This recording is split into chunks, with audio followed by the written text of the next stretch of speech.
Welcome EduAero Classroom. In this tutorial, we will learn more about structure of atom.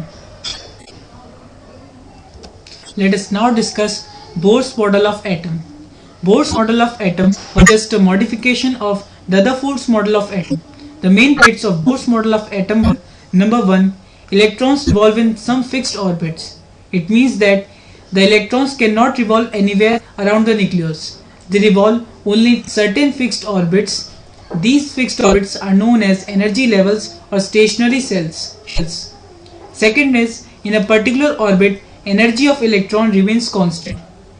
Since energy of electron in a particular orbit is constant, it will not radiate energy and hence it will not get into the nucleus, and hence Bohr explained the stability of atom.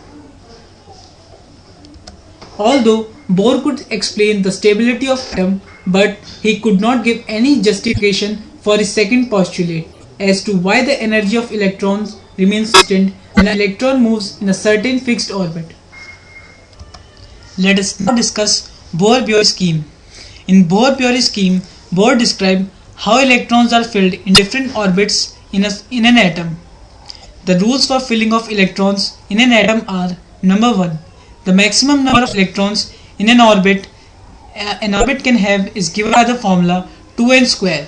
It means that first orbit can contain maximum of 2 electrons, as for first orbit n equals to 1, so 2n square gives 2 into 1 square is equal to 2. Similarly, second orbit can have a maximum of 8 electrons, and third orbit can have a maximum of 8 electrons, and so on. These orbits, that is first, second, third, fourth, are represented by capital letters like K, L, M, N respectively. Second point, the maximum number of electrons in outermost orbit can be 8. This is because having 8 electrons in outermost orbit makes the atom very stable. While filling any atom, the innermost shells are filled first. It means that you can fill third shell only after you have filled second shell. Now, for you to understand clearly, consider the example of sodium atom. The electronic configuration or the distribution of electrons in sodium atom is represented in the figure. This is the nucleus of sodium atom. In the first shell, there can be 2 electrons, so there are 2 dots.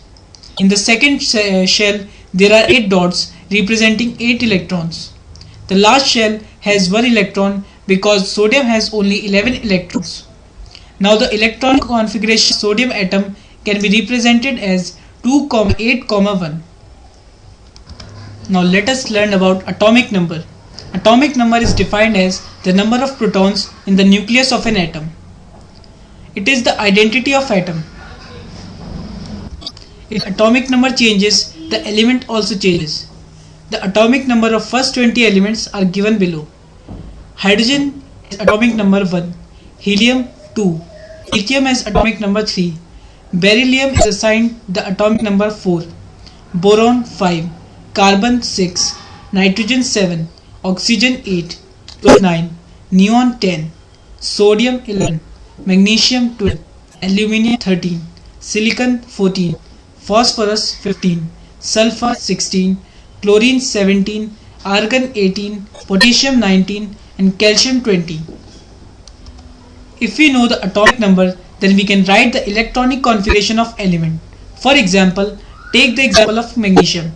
We know that in a neutral atom, number of protons and number of electrons are equal.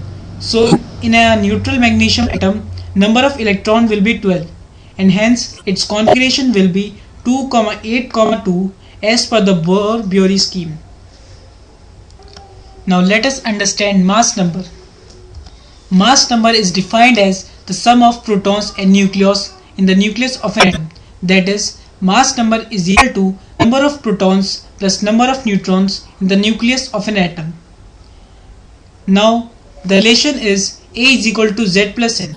Here A is mass number, Z is atomic number, and N is number of neutrons.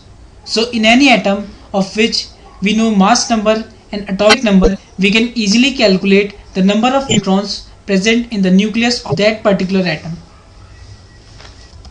The protons and neutrons are collectively known as nucleons, which are all present in the nucleus. Now let us discuss isotopes.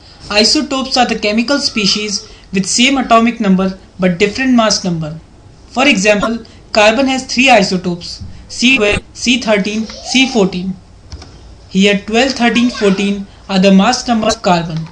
Now we know that mass number is equal to atomic number plus number of neutrons, that is A is equal to Z plus N. So for carbon, when we have taken C12, 12 equals to 6 plus N equals to 6. When we have taken C13 carbon, 13 equals to 6 plus N equals to 7. And for C14 carbon, 14 equals to 6 plus N equals to 8. So we conclude that in all the 3 isotopes, the atomic number is same, but the number of neutrons in all the 3 isotopes are different. So isotopes are the chemical species of same element, that is, isotopes cannot be of different element. But the only difference is these isotopes have different neutrons. Let us now discuss isobars. Isobars are the chemical species with same mass number but different atomic number. For example, nitrogen N14 and carbon, that is C14. In nitrogen and carbon, the mass number is same, that is 14, but the atomic number is different. That is why the two elements are different. So we conclude that since the necessity of isobars is different atomic number, isobars cannot be of the same element.